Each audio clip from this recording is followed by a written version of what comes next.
Bonjour chers amis, heureux de vous retrouver. Hier, nous nous sommes arrêtés sur cette expression de Romains 8, 31. Contre nous. Ces deux mots renferment tous les combats de notre vie, les moments les plus durs, les temps où nous avons l'impression que nous ne nous en sortirons jamais. Dans ces situations extrêmes, Dieu est notre accompagnateur, non seulement pour que nous ne soyons pas engloutis dans la détresse, mais pour que nous puissions découvrir que ce qui nous paraissait impossible à vivre devienne source de vie. Une question se pose pourtant. Comment cela peut-il se faire? Comment être capable de vivre une telle transformation alors que tout va mal dans notre vie? Disons-le tout de suite, nous ne le pouvons pas par nous-mêmes, ni par aucune méthode, aussi attrayante soit-elle. Les évangiles nous rapportent l'histoire d'un homme qui désirait obtenir la vie éternelle. Sachant qu'un seul pouvait lui apporter une réponse, il s'est adressé à Jésus. Malheureusement, la réponse de Jésus ne correspondait pas à ce qu'il attendait. Alors, l'Évangile nous dit qu'il est reparti tout triste. Et Jésus a commencé à parler des biens, de l'argent, des richesses et de l'incompatibilité d'un double attachement, être attaché aux biens de ce monde et être attaché à Dieu. Les disciples ont alors posé cette question, si on ne peut se sauver ainsi, qui le pourra? Et la réponse de Jésus va être très claire. Aux hommes, cela est impossible, mais à Dieu, tout est possible. Voici renvoyé à notre verset, si Dieu est pour nous. Rappelez-vous l'expression contre nous. Elle renferme tous les obstacles et les oppositions, les peurs, au point de ne pouvoir résister. Mais face à tout ce qui pourrait nous anéantir, se dresse Dieu, si Dieu est pour nous. Dieu créateur, Dieu éternel, Dieu tout-puissant, celui devant qui rien ne peut résister. La transcription de ce verset d'Alfred Kuhn dans Paroles vivantes est la suivante.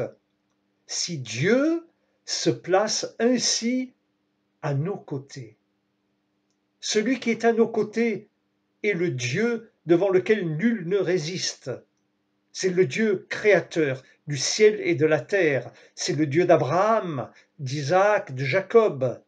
C'est lui qui a entendu les cris de son peuple oppressé par Pharaon et qui va déclarer « J'ai vu les souffrances de mon peuple et j'ai entendu les cris que lui font pousser ses oppresseurs. Je suis descendu pour le délivrer de la main des Égyptiens. » Livre de l'Exode, chapitre 3.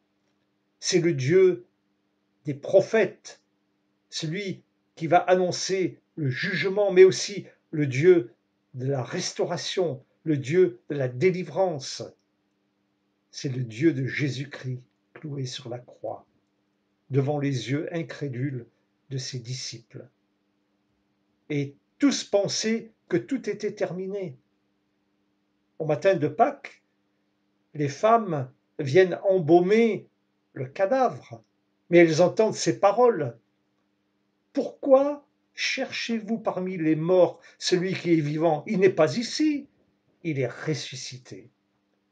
C'est le Dieu, notre Dieu, qui déclare que sa volonté s'accomplira jusqu'au bout lorsqu'il reviendra pour juger les peuples, les nations et inaugurer son royaume éternel.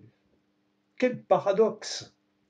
Ce Dieu insaisissable est proche de nous et connaît chacune de nos vies. Il sait par où nous passons, ce que nous vivons. Il connaît nos luttes, nos galères, nos difficultés, nos épreuves, et il nous dit, ne crains point, je suis avec toi. Ne promène pas des regards inquiets. C'est sa parole qui est prononcée. Je suis ton Dieu. Paul affirme ces choses clairement. Et ce n'est pas une parole prononcée à la légère. Lorsqu'il dit « Si Dieu est pour nous, qui sera contre nous ?» il affirme qu'aucun homme, aucune circonstance, aucun obstacle, rien ne pourra résister à la puissance de ce Dieu qui promet de mettre sa main protectrice sur nous. Dire donc Dieu est pour nous n'est pas une simple formule. C'est littéralement une déclaration qui nous amène à reconnaître la présence de Dieu dans notre vie, dans ce que nous vivons, mais c'est aussi une déclaration de confiance. Certes, ce que je vis peut être difficile. Nous pouvons tous témoigner de ces moments de vie terriblement douloureux. Je peux traverser les ténèbres, mais proclamer Dieu est avec moi. C'est une reconnaissance de la souveraineté de Dieu et de la réalité de son regard sur moi, de la véracité de ses promesses. C'est la réponse à la question que nous posions au début, comment cela peut-il se faire? Et la réponse est, tout est possible à Dieu. Oui, chers amis, tout est possible avec Dieu. Lorsque le peuple d'Israël est arrivé aux portes du pays promis, une équipe d'hommes a été envoyée pour reconnaître le territoire. Et dès leur retour, ils firent un rapport, et un rapport catégorique. Oui, ce territoire est magnifique. Oui, dans ce pays, selon l'expression de l'époque, coule le lait et le miel. Oui, c'est extraordinaire. Mais, il y a un mais. Il y a des villes fortifiées, sous-entendu des villes imprenables pour un peuple comme nous qui venons de traverser le désert. Il y a des Anakim, des géants qui sont là, et nous ne pouvons les affronter. Il y a des tribus réparties partout sur le territoire, et leur conclusion est sans appel. Nous ne pouvons pas monter contre ce peuple, car il est plus fort que nous. L'obstacle semblait plus fort qu'eux. La réaction du peuple hébreu fut immédiate. Et un mot jaillit sur toutes les lèvres, le mot que nous prononçons nous aussi quand nous ne comprenons pas ce qui nous arrive. Ce mot, c'est pourquoi? Pourquoi Dieu a-t-il permis cela? La situation était donc sans issue. Et maintenant restaient ces questions, que faire? Où aller? Alors, une solution fut proposée. Ne vaudrait-il pas mieux retourner en Égypte? En Égypte, l'Égypte, le lieu de l'esclavage et de l'oppression. Ces hommes ne pouvaient faire face à l'adversité et chercher des solutions.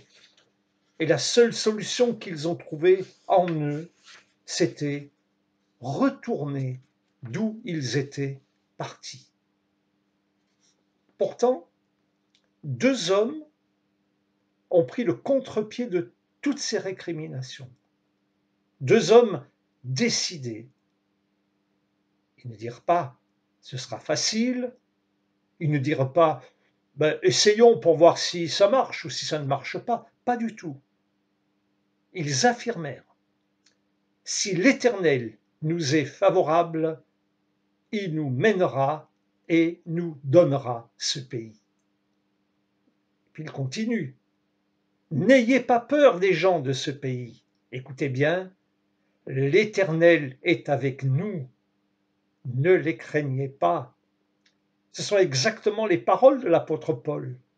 Et à travers les siècles, dans la bouche des croyants, cette même parole a retenti jusqu'à ce jour. Et aujourd'hui encore, dans les dures réalités auxquelles nous sommes confrontés, cette parole est vraie. Elle est d'actualité dans la crise que nous vivons à cause du virus. Malgré leurs efforts, les politiques, les scientifiques ne savent où nous allons. Le monde est bouleversé, l'inimaginable s'est produit. Et nous pouvons le dire, la maladie touche l'humanité. Le deuil se répand partout, la peur règne et chacun se demande de quoi demain sera fait. Nous entendons les mêmes cris de désespoir que poussaient les Hébreux aux portes de Canaan. Ça, c'est une réalité. Nous ne pouvons la nier, nous ne pouvons la contester. Elle est là devant nous. Mais il existe une autre réalité, bien plus grande et bien plus forte. Dieu est avec nous. Pour être peut-être certains, en ce moment, sont en train de lutter pour ne pas se laisser anéantir par les épreuves. Saisissons la promesse de Dieu, car c'est un engagement de sa part. Tenez ferme cette parole. Dieu est à nos côtés. Dites avec le psalmiste, je dis à l'Éternel, mon refuge, ma forteresse, mon Dieu en qui je me confie. Sachez que lorsque le Dieu de l'univers s'engage, sa parole est irrévocable. Dans ce même livre des Nombres, qui nous rapporte l'épisode des espions en Canaan, alors que l'ennemi veut exterminer le peuple d'Israël, un homme va malgré lui prononcer des paroles incroyables. Dieu n'est point un homme pour mentir, ni un fils d'homme pour se repentir. Ce qu'il a dit ne le fera-t-il pas? Et ce qu'il a déclaré ne l'exécutera-t-il pas? C'est ce Dieu qui nous accompagne jour après jour. Et fort de ses promesses, nous pouvons aller de l'avant en déclarant avec David, quand je marche au milieu de la détresse, tu me rends la vie. Tu étends ta main sur la colère de mes ennemis et ta droite me sauve. C'est ce Dieu qui nous accompagne jour après jour. Avec lui, nous pouvons avancer même si la route est semée d'embûches.